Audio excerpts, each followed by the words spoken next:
One.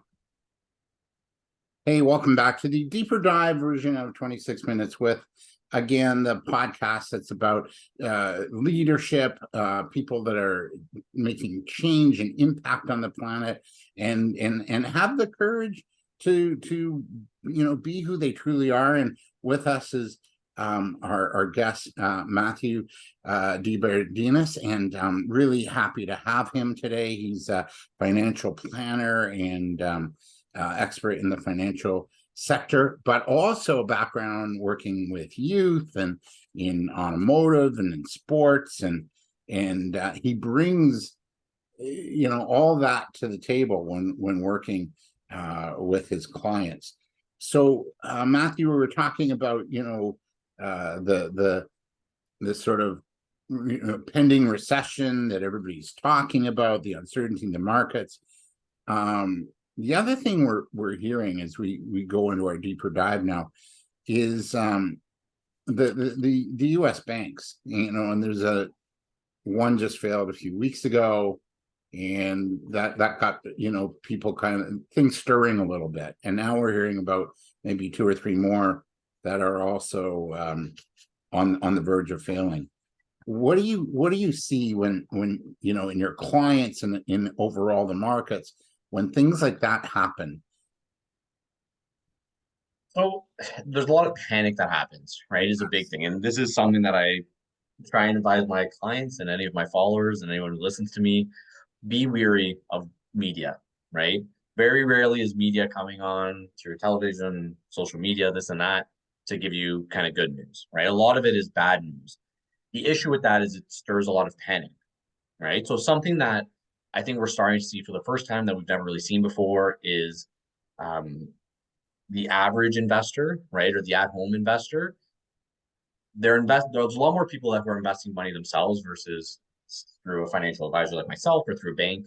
And what's happening with that is they see something on the news and they react and they panic really quick, right? If we look back to the start of COVID, that first couple of months, everything took a huge dip, right?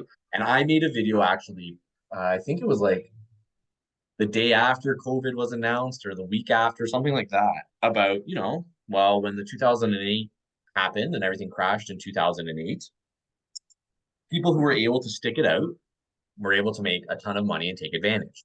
So I remember it was kind of tough for me because I was just starting in the business. So it was great time to start into the business right at the beginning of COVID. But so it was kind of hard for me to kind of get people's kind of trust and everything and get them to, I don't want to say respect me, but I was new in the industry, right? I was calling people and being like, hey, you got some money to invest? Because if we saw it took a huge dip and then it went on a nice big run, right? So when there's panic selling, there's also people who are buying. Now you have to be in the position, right? Like if you're someone who lost their job, had no income, anything like that, then obviously, yes, it was going to be tough for you to say, hey, you know what, maybe I can put $100 a month into an investment or 500, right? Whatever it may have been. But those who are able to are seeing some rewards, right? So when you see something like the bank failures, I think the first thing that sets in is I try and talk to clients. I'm pretty big with my clients on when there's bad news, you're going to hear from me. When there's good news, I don't know, we're not going to talk that much, right? Like I'd rather get ahead of the bad news. And if there's something good going on, yay, we're all happy, right? Yeah. So the big thing with that is, again, understanding what's happening. So the big one with the Silicon Valley Bank that Yeah. collapsed Yeah. caused a huge amount of panic. And I don't want to say rightfully so, but if you were to look at what Silicon Valley Bank was doing from a strictly investment perspective, if a client came to me and said, hey, I have this investment portfolio and it's 100% in tech, I would go, oh, that's okay, right? If things are going well, you're going to do well, but you're in one industry. If that one industry, for whatever reason, has a massive impact and collapses, your portfolio is very risky, It's like right? being in business. You have one big client and they go under. There goes everything, right? So that's the part that people kind of didn't understand for a while, I don't think, right? We go back to kind of what we were talking about before with the 26 minutes. There's a lot of information out there. A lot of information is good, but then it's also troubling because then you don't know what to believe, what not to believe, and you don't know where to look. You don't know. So, or sometimes you get lost, right? In what's being out there. So I think, if there's a true bank run, and this is the good thing about banks here in Canada, is they're much more well diversified.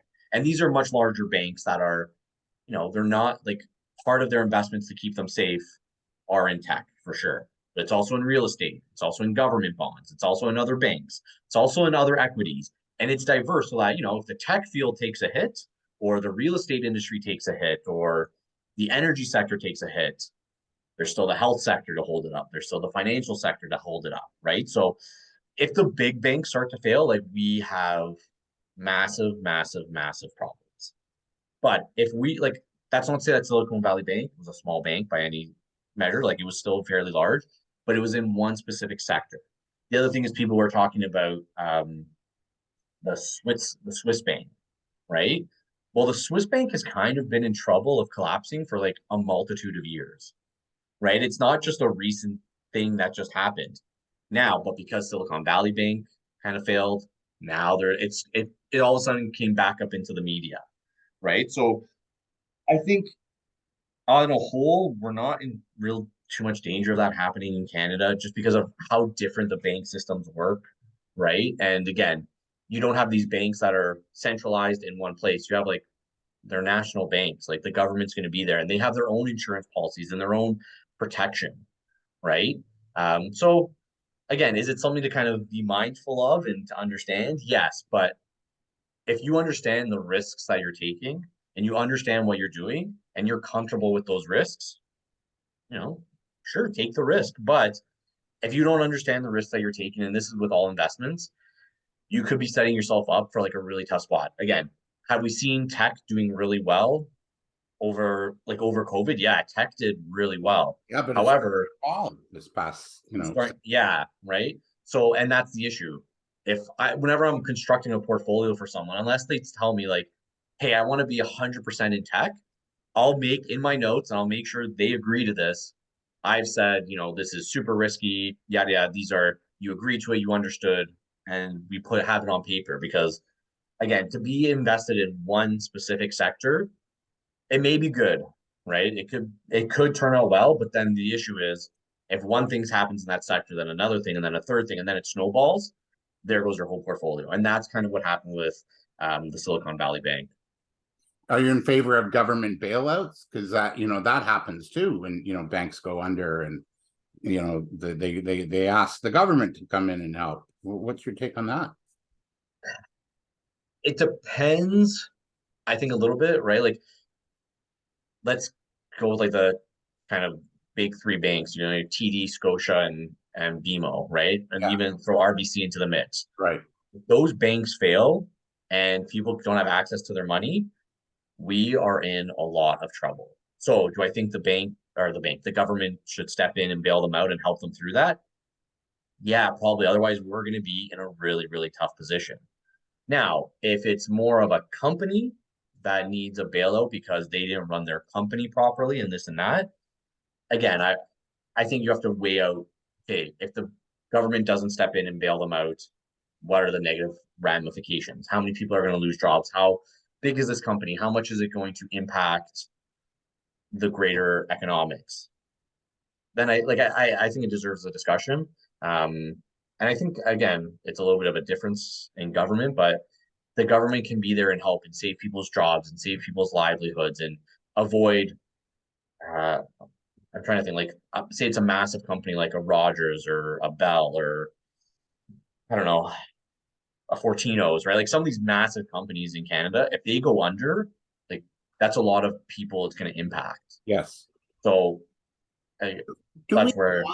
do we want that much government intervention? I mean, they're not really great at businessmen. They're good at policies and Yeah, so they're not. They're a lot of so these government investments kind of go like, oh boy, what were they thinking, right? So yeah, I mean, I tend to give the government a little bit of a break because at the same time of them dealing with a country's economics, they're dealing with the healthcare sector, their finances, they're dealing with wars, they're dealing with trying to build the economy. Like they're dealing with quite a bit at once. So kind of got to pick and choose your battles a little bit, right? And not every decision you make is going to be a winner, unfortunately, even for them, even though they have tons of advisors helping them out, right? So I tend to be a little bit more lenient on them.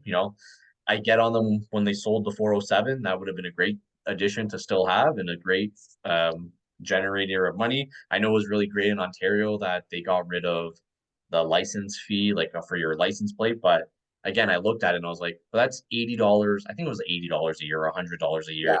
I was like, that was a huge like revenue generator. And I know people say like, oh, it sucks that I had to pay the $100 a year, but really for the average person, it wasn't like you said that and then you forgot about it until next year when you have to do it again. Yeah, but Right. they also So implemented and raised the carbon tax. So it's like, yeah, okay, a gift here, but we're taking it here.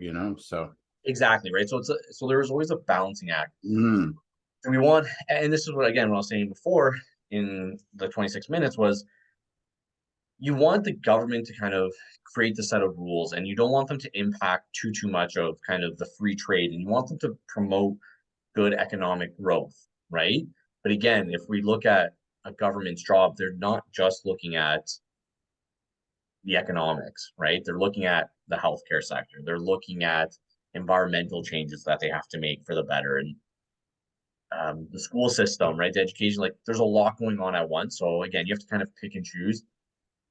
Again, my thing is the best thing to do when there's an election, go out and vote, right? I know some people don't like to have they say, oh, what's the point of my vote? Right? To be quite honest, when I start talking to people with Paul about politics, especially in when it's time to vote, election times, if they start going after governments, I just like, did you vote? And if the answer is no, I kind of go, well, you had a chance to say something yeah, and you chose not to, yeah, right? So, and then once these are the rules that they're going to give us, you had a chance to put your vote in for which way you wanted to kind of influence the vote. Once the rules are out, okay, my mind is these are the rules. How do I make the best situation within these rules? got it. Um, your take on digital banking coming in and how that might affect the average consumer and again our confidence and our feelings and our morale too, because now it's like they have a maybe what I'm hearing is it's almost like spying, like they can sort of track your every move and then without cash, you're not able to tip the guy that cuts your lawn or give him a little, a couple bucks here and there or whatever. So what's your take there on that? The digital banking and currency. Uh, the fact that everything's digital is just making things easier for people, which is nice. Um, I don't know if I should be saying this on such a public forum, but I'm still the type of person like I like to have a little bit of cash on me, right? Yeah. Right? Just for kind of incidental stuff and this and that or whatever it may be, right? The fact that everything is cash, like the one downside, right? Like the bank I use is all online, right? I really like it, but I'm also someone who's obviously involved in finances, right? So the issue I kind of think if it goes all online is you never really talk to someone like face to face, right? And I still Right. think like I like to think I'm a little bit more old school. I still like, even though more and more people are happy doing virtual meetings, I'm still super happy when someone's like, hey, can we meet, at your office or can you come to my house or can you come to my office? I'm like, yeah, for sure, right? Like I'll come out, right? Um, so I think it's good. The fact of like the government being able to kind of track kind of everything, it's a little hit and miss, right? Like I'm the type of person that I just go like, I don't care, track me, right? Like even when They they talk already about, are really for the most part, aren't they? yeah, but even like to the bigger extent of like when they say like, Google's always listening to you or on your phones and this and that, I go, okay, cool. Like you're gonna hear me talk about some dumb things with like my friends and stuff, right? Like I Yeah. have nothing to hide. And so I don't know, should they be super involved in what you do? No, but then at the same time saying no, they shouldn't be super involved. Does that also mean no, they shouldn't be super involved in the education side, right? So a little bit more grand. I think they should be trying to help people to the extent of like tracking their every single thing. I don't necessarily agree with that, but at the same time, I also think if you're the average person, like, what do you really have to hide, right? They're not controlling you. As long as they're not controlling what you're doing and influencing you to do certain things, right? Like, again, this is my personal opinion. Go ahead, track. I have nothing to hide, right? Like, so I'm not too worried about that for myself personally. Yeah. How can we protect ourselves from, these economic challenges we're really all experiencing? Um, and how do we, I guess the other question with it is, how do we ride the two the two engines, like fear and greed, which is what it's all based on. But so what are some management tips, and then how do we sort of balance, fear versus greed? Yeah. So again, to go back to what I was talking about before, having some sort of plan, right? And having a budget really helps because when times are bad, you can go back to look at your budget or look at a plan, right? And again, this doesn't have to be a super in-depth, like I said, 45-page tax planning, estate planning, um, counting every single dividend that you're getting. It can be a basic inflow outflow budget, right? It has to be fairly accurate and you have to be fairly honest with yourself, which I think sometimes people are a little bit nervous to do is to be super honest about where they're spending their money and they kind of want to shy away and don't want to look at it. Same thing, you get sick, you don't really want to go to the doctor because you don't really want to find out what it is. But I think that's the first thing, right? Is kind of knowing where you are at and being honest with yourself. The next step is creating a good financial portfolio. And a good financial portfolio, as much as people love, I think there's a misconception that it's only investments, having a diversified investment portfolio, but it's not. It's having a good life insurance policy. It's having good income protection in the sense of critical illness or disability insurance. It's having an emergency fund, right? Like one of the big things I do with a lot of my clients is making sure that they do have an emergency fund so that if something does happen, we have a couple of avenues of where we're going to start pulling money from. Because if it's just one avenue, just like Silicon Valley Bank, if it's just one thing, if that's gone, then you're in trouble. So having these different avenues and balancing them out. Now, the other thing I like to talk about, I've been meaning to make this video on this for such a long time, and I haven't figured out exactly how I want to do it. But the main thing is avoiding lifestyle creeps. So pretty much what it is, you're 18 to 24, 25. You're working just like a basic job, right? Part-time, full-time, but just an entry-level job. Start investing, right? Start putting money aside towards your savings account, an emergency fund, and some sort of investment. And I really suggest getting a life insurance policy. Yeah, Because again, getting a life insurance policy young, you might not see the need for it or the benefit for it now, but down in life or later in life, you yeah, will, yeah. right? It'll be And it's paid going to off be, by yeah, 40. Yeah, exactly, right. So you start investing. Let's say, just to keep a simple number of it, let's say you're doing $100 a month, right? yeah, Working some part-time job. Then as you get into a full-time job and you get into your career, all of a sudden you're making more money. Don't start spending that extra money. There's something that I put in pretty much every single one of my posts. I talk about this ad nauseum, and it's pay yourself first. So all of a sudden your income jumps up a little bit. Put more money into your savings. Adjust your savings by 5%. Add a like whatever it is, 5, 10% to your emergency fund. And once again, emergency fund, the general rule of thumb is 3 to 6 months. If you want to be ultra safe, have a year's worth kind of expenses in there. 6 months, 3 to 6 months is pretty good. But once you have that, cap it, then start putting more money, increase how much you're investing. So if you were doing $100 a month, maybe now you're doing 150. mm-hmm.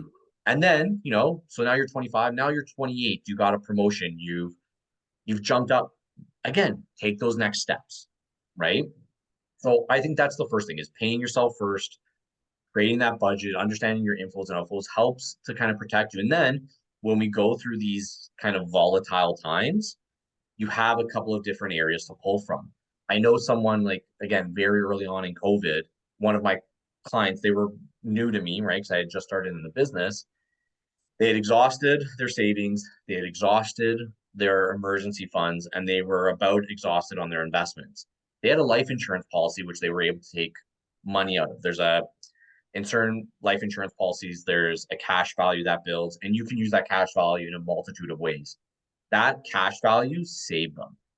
Like it came out massive for them in terms of being able to put food on the table, paying off a mortgage, paying for things for their kids. Wow. So yeah, so having these different streams, right, of different areas to pull from, I think that's where you help each other. And again, this is something that I'm going to start implementing once things get a little bit better with a lot of my investment clients. But a big thing with me when I have clients who are investing 100, let's say just again, round number, $100 a month, we're going to take either 5 or 10% of that. So $5 or $10 a month and just hold it in, like a cash account, right? Like a high interest savings account. And the purpose for that is if the market ever dips again, instead of me going to the client like, hey, do you have a couple extra $100 to invest? We've already allocated that money and we've already put it aside for when there's a chance to take an opportunity, we have it. And it's also a place to have it super safe so that if they do need money for an emergency, we don't directly take out of the investment right away. We take it out of the cash portion that's, earning a couple of percent on a high interest savings or something like that, right? So having these different streams and these different strategies that, again, all work together, right? And again, I know this sounds like I've just mentioned investing, high interest savings account, an emergency fund, and insurance. And it sounds like it's a lot all at once. When we break it down, it's really simple to see, oh, this is how everything works together. And then, like you said, to start this question of these turbulent times, how do we deal with it? You go, I know which ones I'm going to first, second, third, fourth, fifth, and you know this plan and the strategy of how you're going to sit out the next 3 to 6 months of turbulence. That's brilliant stuff today. My last question for you, I have another one. You got in at a turbulent time, a time where it's like, oh boy, what's next? What have you learned about yourself in these 3 years as far as your stick-to-itiveness, your professionalism? What have you learned? It's a good. I don't want to say I learned nothing, right? Because that's not true. I think, and the reason why I want to say maybe I learned nothing was I think I had coming from like my past jobs of a lot of you just got to stick it out, right? Again, I think the nice thing of being an athlete was you either performed or you didn't, right? And if you weren't performing, you got to figure it out of how to perform. Working at Ford was a super tough environment. We were making 600 cars a shift. And if we made 599 cars, I had to write up a report of why we didn't make that 600th car, right? So it had to be like, okay, we have to go, like we have to, and something goes wrong, especially that could be a whole nother topic of working in a factory. But if my line was down for a minute, like we have to figure out an answer to this right now. And then we have to figure out how do we avoid this from happening again, right? So during this time, it's been a lot of that of just, okay, pulling on those past experiences of this is going to be tough. And again, for myself, this is kind of a saying within the industry, but your first 3 to 5 years are going to be tough, right? You're trying to build up a clientele base. You're trying to get people to trust you. You're trying to build a name for yourself. Same like any business, right? But I think the financial industry or personal finance side is a little bit different because I'm not building a business where I'm asking you to spend money on a product. Like I'm asking you to spend your money on yourself, and it's disposable money. So it's a little bit tougher, I think. And again, not only am I asking you to do this for the betterment of yourself, but I'm asking you to do this through me and to trust me to do it, someone who's new, right? So it's a lot of figuring things out and figuring out what's going to work, what's not going to work, trying things, talking to different people, and just kind of sticking through it. Again, the saying within the industry is the first 3 to 5 years are going to be really tough. And if you can last the 5 years, then you'll be all right. I think that was even more exasperated during my first 3 years have been during COVID. So it was even a little bit tougher. I think it took a little bit of pressure off because people understood the markets aren't great, the environment isn't great, but that's been the big thing. It's just kind of trying to still persevere through everything, try and learn as much as possible. I think the nice thing with COVID for myself that had happened was because things were a little bit slower, um, I was able to learn. I was able to spend more time just learning. So I think where if I was just in the business just working, my knowledge wouldn't have been as deep as it is now because I spend time at least twice a week. I was in sessions learning about different products, different tools, different strategies. I talk a lot with. I have a couple of really good mentors that have their CFP, and I would spend time talking to them about what they're doing and their strategies. So when I do get into a situation, I don't look at a situation as someone who's only been in the industry for 3.5 years. I have that kind of new, exciting, young spirit with me, but I'm also looking at it through, okay, what would my mentors, how would they see the situation? What would they apply to it, right? So I think it's been a benefit for me and just being able to use time on my side, right?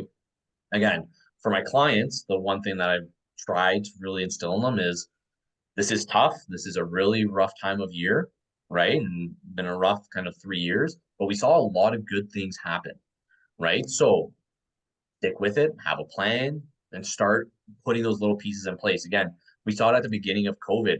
People started taking more stock in their health, right? A Mhm. lot of people started eating better. They started working out more because they had time to do so. And Yeah, my same thing was take some time and do the same for your financial health, right? Like yeah. look at your situation, and again, I think this is a big thing that I really try and stress to my clients is I've spent so much time learning so that when we meet in a 1 hour meeting or in two 1 hour meetings, maybe even three 1 hour meetings. So 3 hours total of your time, I can help figure out for you quite a lot of work. So I don't want you to do a lot of work. I want you to give me the details, talk to me.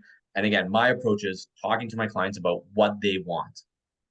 I have my theories, I have my views, I have my opinions on things that work for me. If they don't work for you, that's completely fine. I'm going to find solutions that work for you as the client because your situation, your opinions, your views are different than mine. Yeah. I'm not here to judge. I'm here to help you. So give me an hour of your time is what I stress to people. I'm like, give me an hour and let's see your situation. If your situation is good, like again, this I may shoot myself in the foot a couple of times by doing this, but if someone's situation is good, I tell them straight up, you're doing things well, right? Like there's not much more I can help you do. If all your ducks are in a row. However, if they're not, I'm going to tell you straight up, and then it's still your decision if you want to take those next steps, right? So I think that's been the other thing is just when you're given time, use it to your advantage, Yeah. right? Again, the biggest thing for me was I was just able to learn. I was able to like kind of sit down and instead of, being in the office day in and day out doing paperwork and just running from meeting to meeting to meeting because people weren't meeting, I was like, well, I can't sit around and do nothing all day. So let me jump into a training session or this or that. Yeah, and educate yourself, right? Hmm. And even what you did with you're doing with the videos. I mean, that's something, it's really super creative, and kudos to you for that because you're reaching a new audience. I believe through those you know weekly LinkedIn videos that you're posting. Matthew, we're flush out of time. Again, where do we get a hold of you to connect? Yeah, well, first I want to say I want to thank you for the time and Yeah, I for the want to thank opportunity to you. kind of talk to you. It's been good, and I always like kind of watching stuff and kind of listening to hear what experts have to say. So it feels good that I'm I'm one of the experts for once. But if people want to get in contact with me, the best place to do it is go to my LinkedIn and you can send me a message. Just it's Matthew De Berardinis. If you want to follow me on social media, you can go follow me at De Berardinis Financial Solutions. Or you can go to our firm's website at northshorefinancial.ca.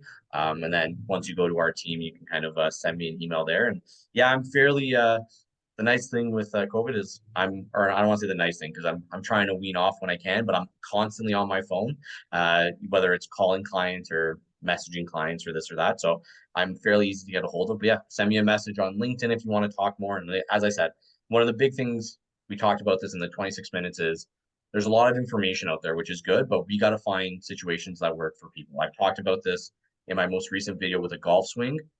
Everyone's golf swing is different. And I was trying to take tips from other people, wasn't working. I went to a coach and he talked to me about my specific swing. So same thing with your finances. It's good to have all these different ideas, but let's figure out your situation and see what we can do to better your overall game. Yeah, what your goals are, what your risk tolerance is, all those things you have to Exactly. factors, and what you can afford too, at the end of the day. Oh, that's the biggest thing, is I always tell my clients, is it's a balancing act between what do we want to do, what are our goals, how are we going to get there, and what's the budget. Everything has to work out. Like this, I'll say a quick aside. When I used to work at a hockey store, right? Customers would come in and they would say, I need a new hockey stick. And my first question was, what's your budget? Not because I wanted to spend to the maximum of their budget, but because if they said my budget's 150, I'm not showing you a $400 stick. It's outside I don't want to get your hopes up. I don't want to say, yeah, this is the one. You fall in love with it, but you're just not going to afford it. It's okay. Now I know what I have to work with. Let's get the best thing for you. Yeah. Oh, this is beautiful. Thank you so much, Matthew. And thank you for those listening and tuning into 26 Minutes with the 26 Minutes with episode, and then the deeper dive. We got a lot of really good information. I so appreciate it. Thank you, man. Awesome. Take care. All right, you too. And thank you.